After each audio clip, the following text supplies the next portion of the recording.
I like the light, because down there isn't any.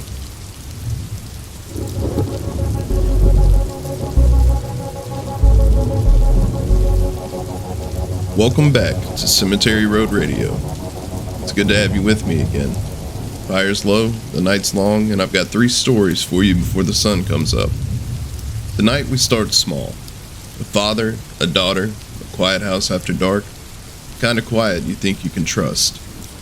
Then we head out past the edge of town, to a farm where something's been moving things around in the dark. And then we go down. Deeper than any of us were ever meant to go. Down where the light gives out and something old is waiting. My name's Osborne. You're tuned in to Cemetery Road Radio, AM 303, broadcasting into the dark. Before we get into it, if you like what we do here, hit that like button and subscribe. It's free, and it helps the signal reach a little further down the road.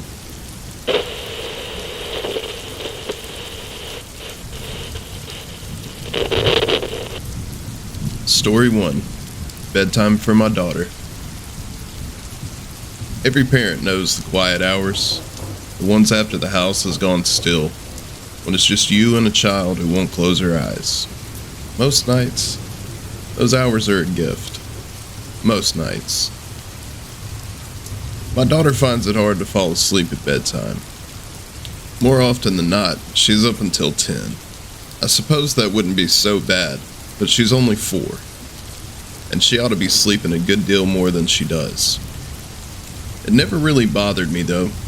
I stay up late myself. And with her near me, I've got someone to talk to in the quiet. Some nights we have wild conversations about aliens, about horses of every kind. Some with wings, some with horns. The kinds of horses every little girl dreams about. But tonight, we were talking about monsters. And that struck me as odd, because she never wants to talk about anything scary. But the kind of monster she was describing, it frightened even me.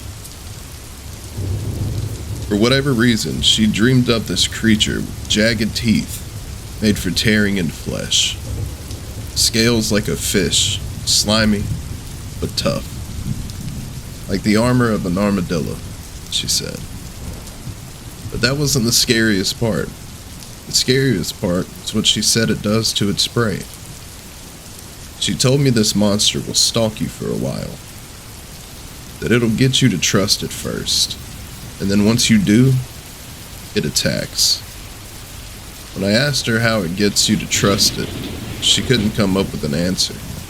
She just went quiet, thinking. The way little ones do. Maybe it was because she's still so young. Too young to understand how a person could manipulate someone like that. Too young to think of how it's done. And I was glad. Glad she couldn't think of one. She finally fell asleep at 10:15, which was lucky for me, because all that monster talk had started to get under my skin. I lifted her up, gentle so as not to wake her. Carried her down the hall to her room. I leaned down to lay her in her bed, and my eyes went wide. She was already there, tucked into bed, fast asleep, right where she was supposed to be. I looked down at the child I was carrying. Its eyes were open, and they were black.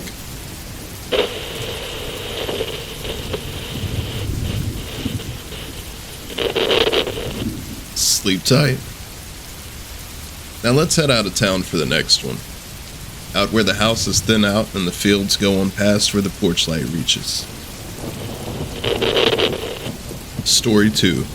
The thing that stalks the fields. Anybody who's lived on land knows it has a way of talking to you. The creak of a barn, the sound of animals settling. You learn the rhythm of a place. And you learn when that rhythm breaks. This man learned it too late. It was a few weeks ago that the hay bales started creeping slowly away from the house. Every morning when I woke up, each one had moved a few hundred feet from where it had been the day before. I figured it was pranksters, kids with nothing better to do, so I ignored it. Within a few days, though, the bales began drifting toward the boundaries of the farm.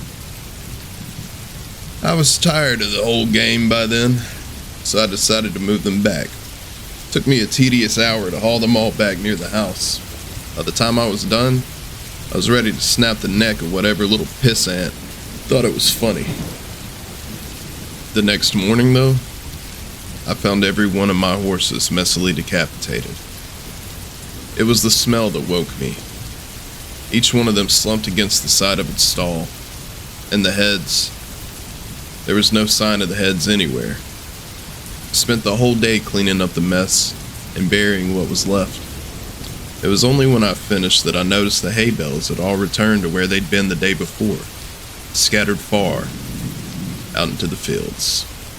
This time, I left them where they were. That night, I sat on my porch with my shotgun across my lap and a full pot of coffee on the table beside me. I sat for hours, straining my eyes into the dark, waiting to catch whoever was moving my hay. I was just starting to nod off when I heard it. A clamor, a rustling of trees down by the woods. I leaned forward, heart racing. I was finally going to catch the bastard. And then it stepped far enough out of the trees that I could make out its shape in the dark. And I froze. It didn't seem to notice me sitting there.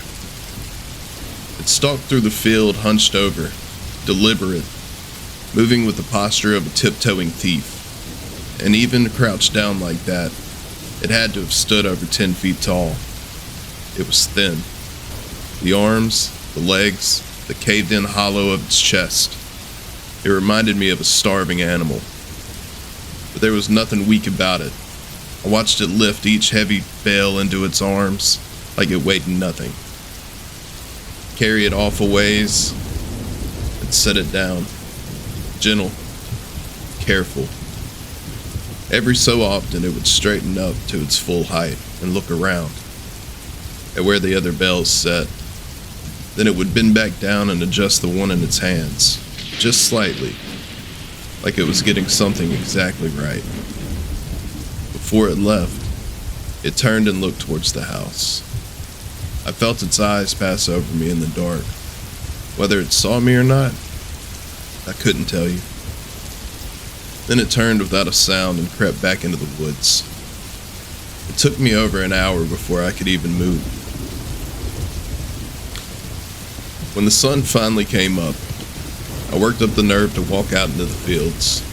The bales were right where it had left them, and this time, it hadn't moved them nearly as far. They were approaching something, some invisible line out in the grass, and as I stood there looking at them, I realized they were forming a shape, a circle. I walked around the house and saw it plain, a wide circle drawn out in hay bales, with me at the center. The thing wasn't moving them away at random. It was building a boundary. It was sending me a message. The bales didn't move again for the rest of the week. They were finally where it wanted them. I made myself sick trying to understand it. Why would this thing spend so much effort moving my hay? Why kill my horses over it? And then I understood that the horses had been exactly that. A message. An intelligent one. It knew what would frighten me. It knew I'd understand what it meant. A few mornings later, I heard the sound of a car working its way up the road to my farm, and I felt a rush of hope. I'd been wanting to abandon the place since the night I saw the thing, but I didn't dare leave on foot, not after what it did to the horses. But a car? The car was a chance. I decided the second whoever it was stopped, I'd jump in and tell them to drive like hell. I never got the chance. The car came trundling slow over the uneven ground. I was urging it on in my head, willing it to hurry, and then it passed between the two hay bales set on either side of the road. And that's when the booming started in the woods. The thing burst out from the trees, running, sprinting on all four of those long, terrible limbs, straight at the car. It was on it in seconds. It pounced like a cat onto prey and started peeling the steel frame apart with its hands, working to get at the driver inside. The man screamed the whole time. I could hear him over the shriek of tearing metal and breaking glass. It only stopped when the thing closed its hand around him. Then it tossed him aside, and it straightened up, and it looked at me again. In the daylight, I could finally see it, see what it really was. It was made of something awful and alive, all lashed together into a rough imitation of a human shape. Whatever the substance was, looked polished and hard. I'd have sworn it was carved from granite, if not for the way it kept writhing, crawling, moving against itself. Then it turned and went back into the woods, and left me standing there in my shock. My eyes drifted to the car, engine still sputtering, sitting right between two of the hay bales. And all at once, I understood the message completely. I'm this thing's captives.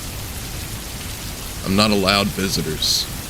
Nothing crosses the border it has drawn. I'm trapped here by the thing that stalks the fields. And it asks only one thing of me, that I never leave. Still, I don't know how long I can be that thing's canary. I've been thinking hard these last few days, ever since I watched it crush that man's chest, silence him before he could even finish screaming. If I crossed that line of hay bales, it'd do the same to me. Smash my skull before I got my hands up, then go find itself a new pet. And keep looking until it found someone who could stand knowing it was out there, just past the trees, watching, at all hours, those shiny insect eyes. I've been thinking hard these last few days, and I might just make a run for it.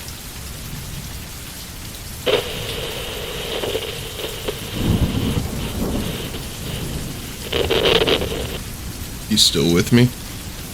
Good. Take a second, like the video, subscribe if you haven't. It means more than you know. Because this last one, this is the big one. We're leaving the land behind. We're going down into the deep, farther than sunlight goes, farther than anybody ought to. And what's been waiting there has been waiting a very, very long time. Get comfortable. This one takes its time. Story 3, the Tonga Trench.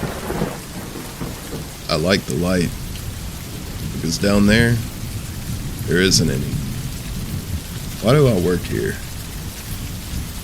Tuesdays were always boring. Started my day the way I start every day. Woke up in my one-bedroom apartment in Boston, made some tea, read a chapter or two of my book. At the moment, it's The Soul of an Octopus. Then I headed into Next Wave Materials.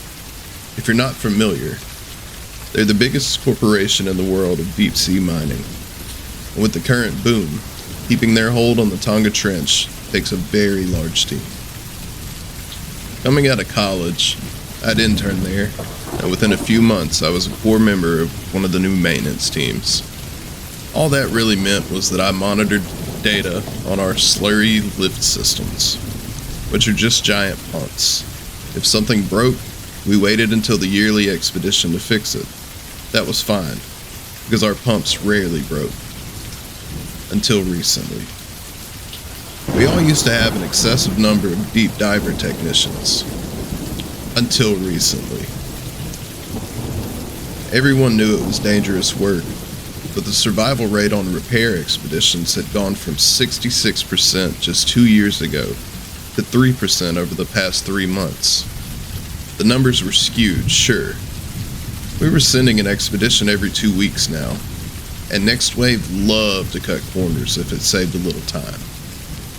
Things had gotten so bad that if there was so much as a software issue in one of the pumps, one of us had to be sent down to fix it personally. We were all deep dive certified, of course. I just hoped to never actually use the certification. For the next expedition, somebody was going to have to go down to one of the engine rooms and repair a blown sensor on one of the pumps.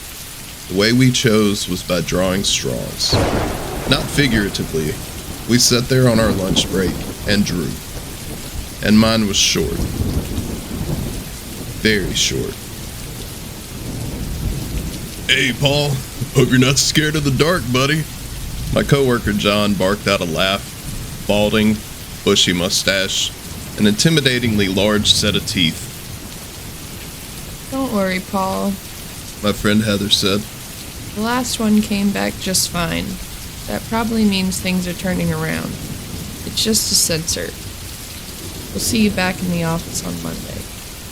Quick turnaround. I'd be flying out to the Tonga Trench that very night. "Here you go, Mr. Pierce." Janet handed me a sealed box full of wires and computer parts. I set it down on the floor of the Akron, the submarine that would carry me 10,000 feet below the surface.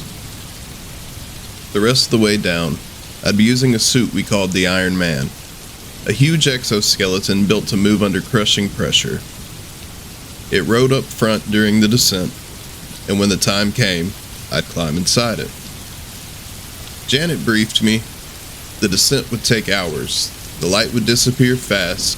After that, it was just me, the suit, and the trench. There are levels to the Tonga Trench, like stairs. The sub would carry me past the final step, a place called the Seamount, to the edge of a cliff.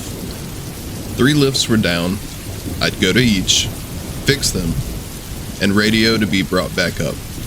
Simple. I was terrified. "One last thing. In case the onboard radio fails." She handed me a thick handheld radio, heavy in my hands, with just 2 buttons on it. "Does that happen often?" I asked. She shrugged. "A few times, yes, but it should be fine." I stashed it in with the computer parts. "Anything else?" "No, just follow my instructions, and if you start to feel panic at any point, say something. Shout if you have to. I'll help calm you down." I nodded. Then I climbed into the belly of the Akron. The small door sealed shut above me like a grateful mouth closing over its most recent meal. 2 things about me. Some good news, some bad. I am not claustrophobic. I am terrified of the dark. Ever since childhood, I've needed a light on. We all have those thoughts as kids. Monsters under the bed, something in the closet. Most people grow out of it. I never did. I kept night lights all over my apartment. I'd run from room to room if the lights were out, darting upstairs, slamming doors behind me, because I could always feel a presence. Something chasing me in the dark, trying to pull me down into the kingdom of shadows. Children feel that. Most adults forget it. I never got to forget it. "Deploying the Acheron." Janet's voice came over my headset. I felt a jerk as the ship dropped off its chain into the ocean. A hum rose behind me like a purring cat, and I began to descend. The blue outside the window slowly drained of light. The Acheron moaned and groaned with the added pressure. A sensor beeped. We'd entered the twilight zone, already a few thousand feet down. Sunlight still tried to reach me through the water, like arrows breaking against a knight's armor. I put my hand to the glass. "How does everything look?" "Looks good. How much longer?" "To the cliff? About 45 minutes. Alert us if you see anything suspicious or out of the ordinary." That stopped me. "What do you mean suspicious? Should I be expecting something?" "No, just a precaution." The lack of a real answer left me uneasy. I'd read the expedition reports. I always read them. They were straightforward. right up until the redacted pages. The ones I'd always assumed described how the last person died. Redacted, I told myself, for the family's privacy. It wasn't everyone's business how a person spent their final moments. You are now entering the midnight zone, Mr. Pierce. I'm turning on the exterior lights. With a loud clack, the beams came on outside. I aimed the one by my window around. Below me, a rocky landscape. Long, slimy tendrils of seaweed swaying in the current. And otherwise, nothing. Not a fish, not a whale, not even a bubble. The emptiness felt like it could swallow me whole. Then I heard it. A deep, terrible moan. So low it could have been the cry of the earth itself. It lasted several seconds. I clutched my ears, but it didn't help. The sound moved through my body, physically shaking me. So full of sorrow, I nearly began to cry. Then it stopped, as suddenly as it began. Whoa, hey, everything okay down there? No, I'm fine. There was just a crazy noise. Do you know what that was? What noise? We didn't hear anything. What do you mean? It was loud, like a whale, but sadder. Nothing on our end, Paul. Tim didn't pick up anything outside the ship either. Are you sure you're okay? I told her it must have been feedback in my headset, but the sound had been so loud, so real. How could no one else have heard it? We landed on a smooth platform at the edge of the cliff. Paws extended from it and locked into the ship. The screen pulled up an image of the Iron Man suit. I tapped it, a word flashed red, vacuum, then turned green. The door to the suit fell open. You're cleared to enter the suit, Paul. Bring the parts and the radio so we don't lose contact. And if you see anything down there, don't panic. You know the trench. You know what's down there. Her reassurance somehow made me feel worse. I grabbed the box of parts and slid it into the compartment in the chest of the suit. I took off my headset, looked around to make sure I hadn't forgotten anything. All good. Then I climbed into the Iron Man. The door shut over me, and for one moment I sat in total darkness, before the screen came alive all around me, showing the water outside in every direction. The spotlights stabbed into the black and made it only a few feet before drowning. I detached the suit's tether, walked to the edge of the platform, and locked it into the coupler. All right, tether secured. Perfect. Ready for us to take over? Yes, ma'am. The suit spun on its own to face the trench. It stretched for miles in either direction, impossibly wide. No way of knowing what lived in that water, even if you walked right into it. I closed my eyes. Jumping. I felt the suit rise up and over the edge. Then the lights went out. The screen went black, and the arms locked tight. I dropped into a free fall. Panic took my whole body. I tried to scream, to make any sound that would tell Janet something was wrong, but nothing came. I mashed every button I could feel. Nothing happened. Help! Suit shut down! Falling! I could feel the weight of it dragging me down toward the bottom of the world. Miles of falling. And then, the radio. The handheld radio Janet gave me. I fumbled through the chest compartment. The arms, my torso, it wasn't there. I'd left it on the ship. Hours passed, or days, or minutes. How could I know? My eyes never adjusted. The dark was just too complete. The only sense I had left was touch, and all I could feel was my iron casket around me. It was almost as if I didn't exist at all, as if I never had. So I screamed. I screamed until I couldn't anymore.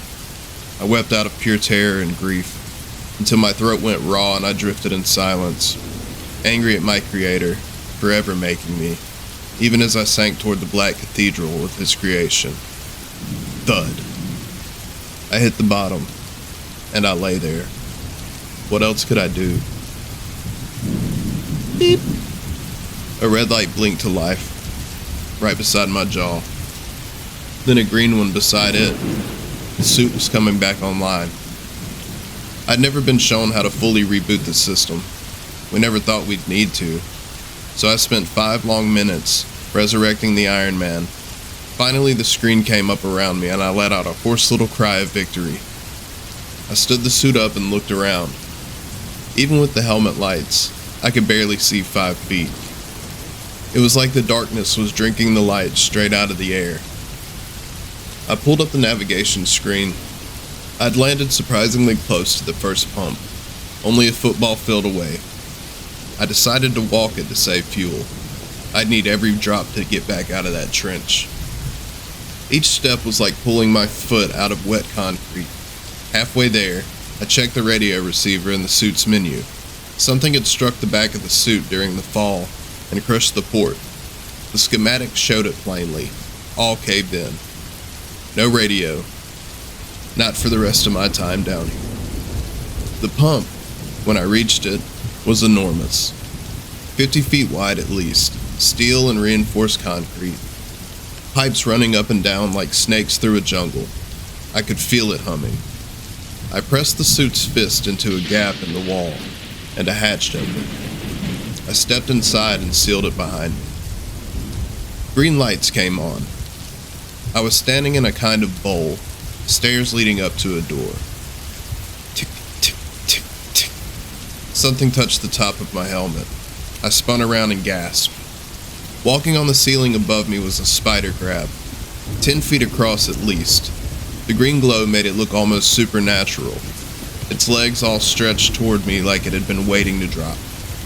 I scrambled back, then drove the suit's armored fist into its body, again and again, until something cracked and its legs curled in and went still.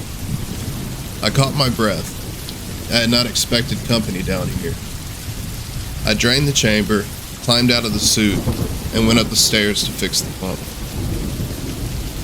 The first pump was an easy fix. A melted wire on a sensor, bad spacing, probably a sloppy repair from before.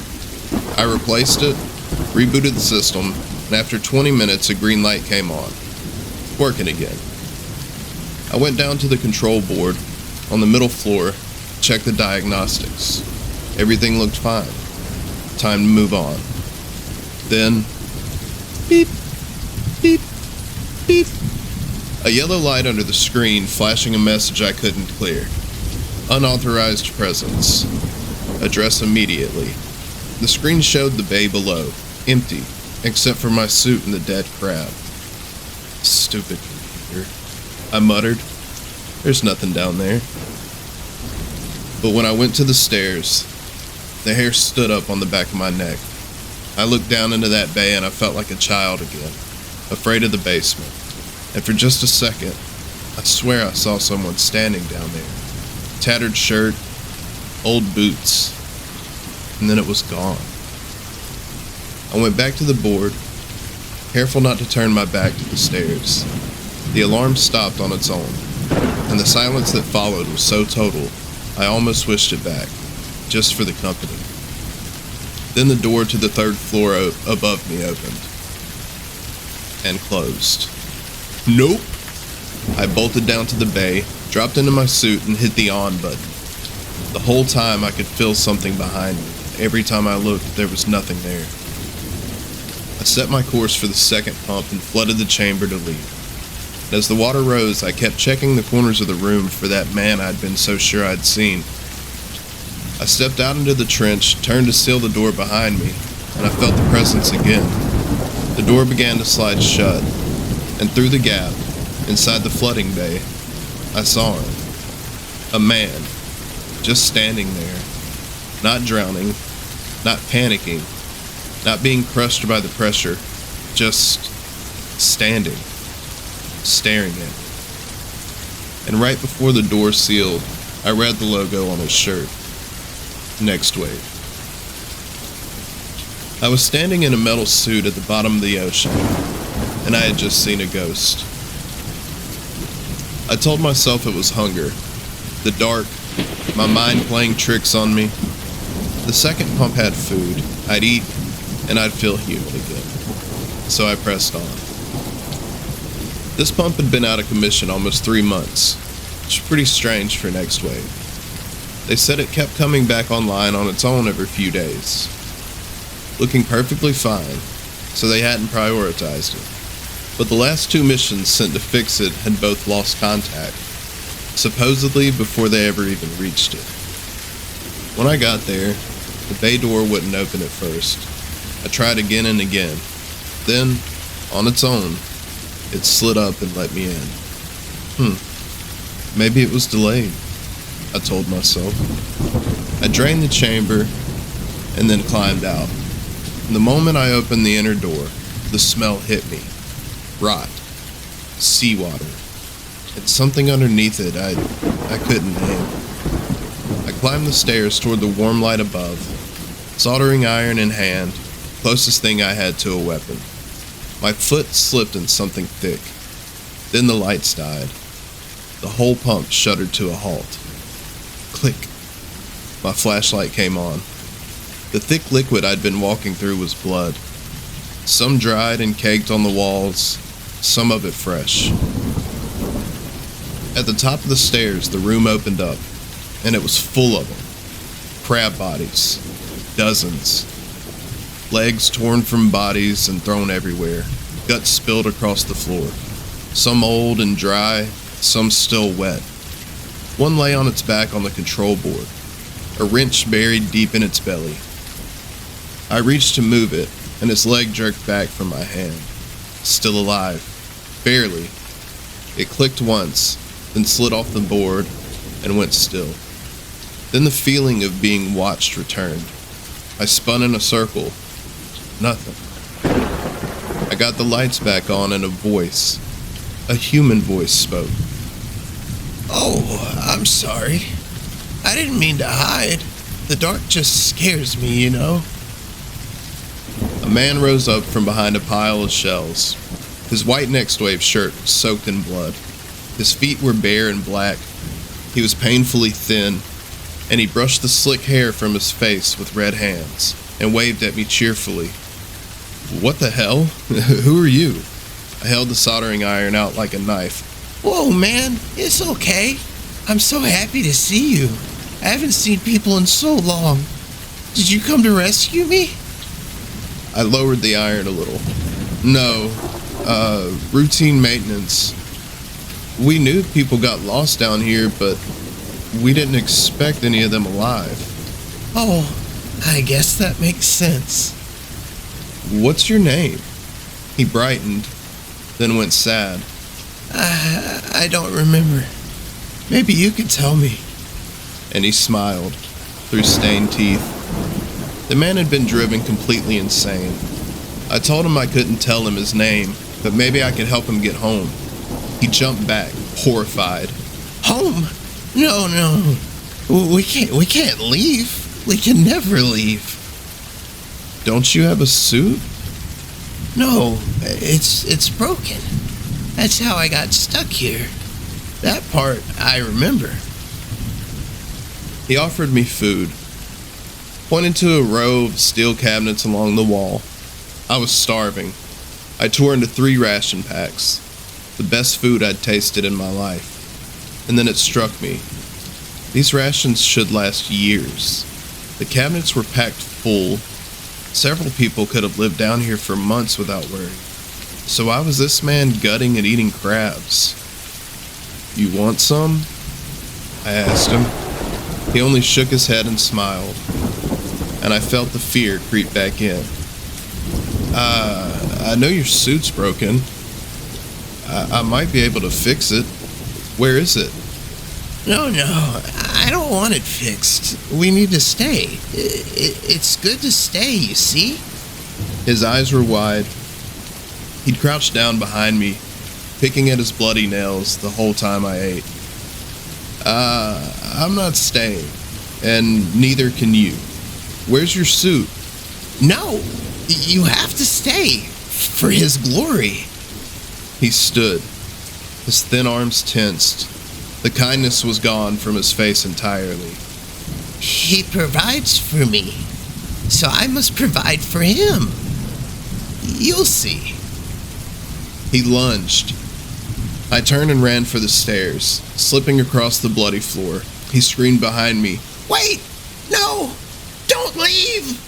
and the desperation in it was so raw I actually stopped halfway down the steps. I turned. He stood at the top, face in his hands, weeping. Please don't leave, sir! We're hungry! What did you say?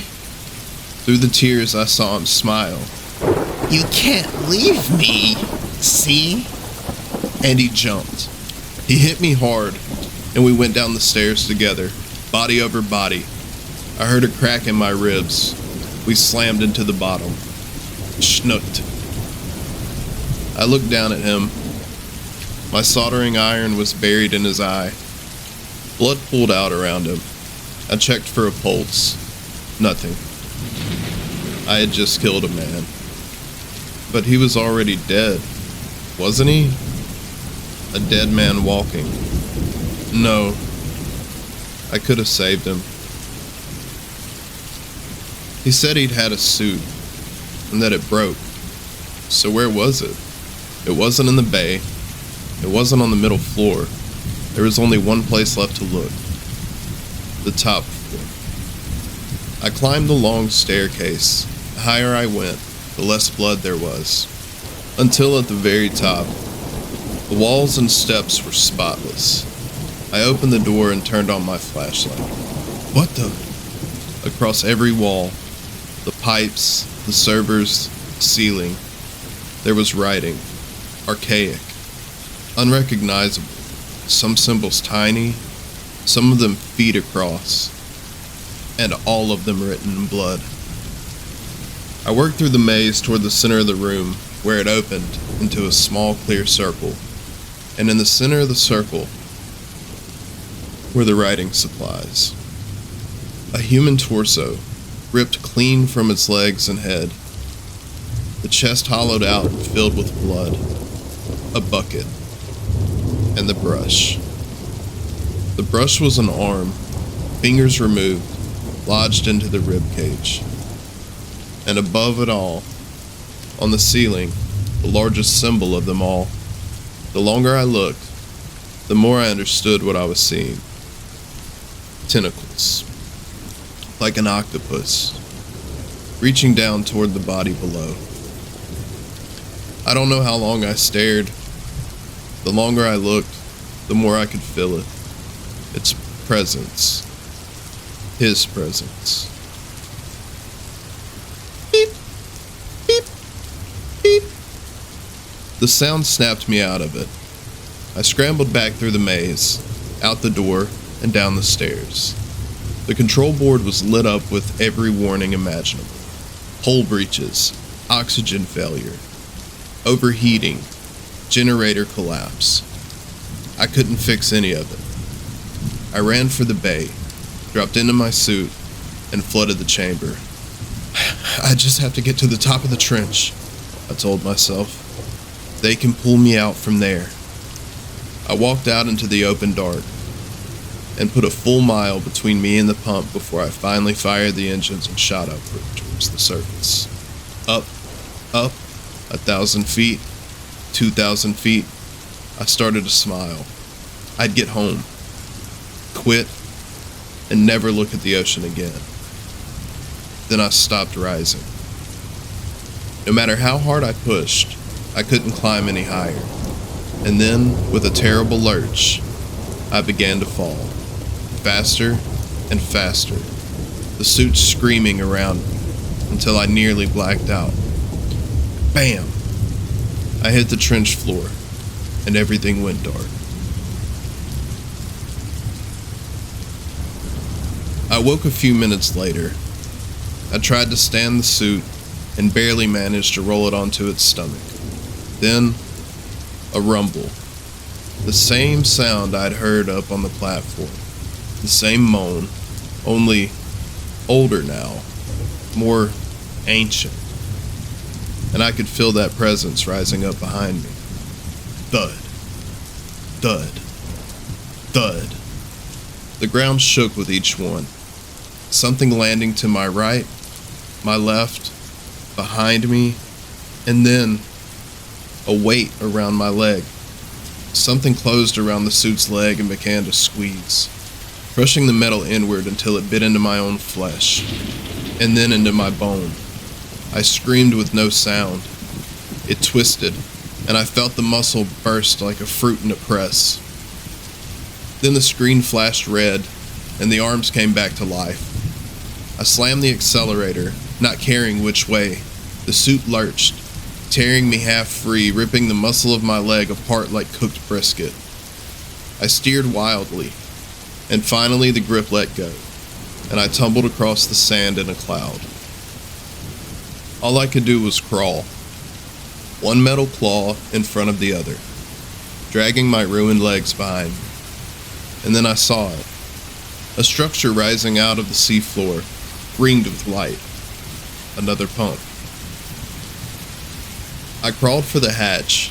I could feel the presence right behind me the whole way. I found the opening, pulled it wide, and dragged myself inside, and slammed the button to close it. And a tentacle slipped through the gap. As wide as my whole body, covered in barnacles and scars, dripping with slime. At its tip, sharp claws hidden beneath ugly pink skin, digging into the wall to hold the door open.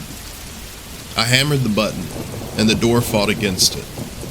And then, with a cry of hydraulics, it won. The tentacle gave way and slipped back into the abyss without a sound. I drained the chamber and pulled myself out of the suit. My leg was a ruin of bone and meat. I tried to stand, and I collapsed. Then the hatch door began to creak, and the booming started. Something slamming against it from the other side, trying to get in. I crawled up the stairs and through the inner door, just as water began spraying through the seams of the hatch behind me. I dragged myself through and locked it shut. There was no way out now. My suit was on the wrong side of that door, and I was going to die here, bleeding out, miles beneath the world. But I could still warn them. I could still make sure no one else was ever sent down here. I hauled myself up on the stairs, that one good leg, hopping, growing weaker with every step. I reached the control board on the middle floor, and there, unlike the others, a giant black screen hung on the wall. Then another rumble, angry this time. I looked up at the screen. I'd thought it was switched off. It wasn't a screen. It was an eye. Green and ancient and vast. The pupil alone 20 feet across. And it was staring directly at me. As I looked into it, I felt my mind begin to slip. Pain tore through my skull and down my spine, like something had forced its way behind my eyes and was coiling around my brain. I fell to the floor, tearing at my own hair as the thing pushed its way inside me. Memories flashed past, some mine, some not. I saw myself through its eyes, writhing on the floor. I saw its home, its children. I heard its voice. And then, the pain stopped. All of it. Gone. I opened my eyes and looked around the peaceful room, up at the god's curious, caring eye. I stood. My crushed leg was whole again. I was healed. And I heard his voice clearly now, giving soft commands, and I understood. I stepped to the control board, wiped it clean, and typed my message. I had to make sure it reached Janet, and all those above, with one last press of a button. I sent it up towards the surface, and then I waited. Janet gripped the rail as the boat pitched in the storm. In all her years at sea, she'd never seen one this bad.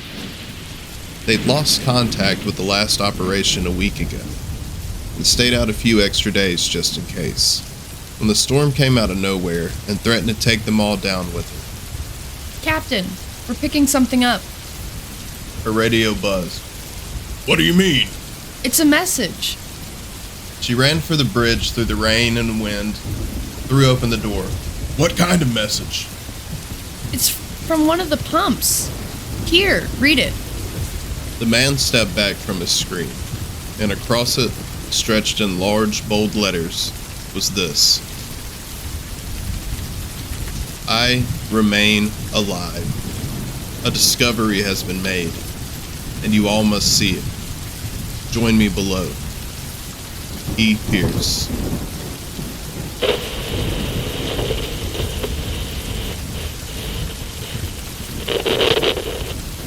Well, that's all for tonight. If these stories found you in the dark the way they were meant to, do me a favor. Like this video, share it with somebody who likes to be a little scared, and subscribe to Cemetery Road Radio so you never miss what's next. And if you've got a true story of your own, leave it down in the comments. Maybe it'll end up here on Cemetery Road Radio. Lock your doors, keep the lights on, and I'll see y'all next time. This has been Cemetery Road Radio, AM 303, signing off.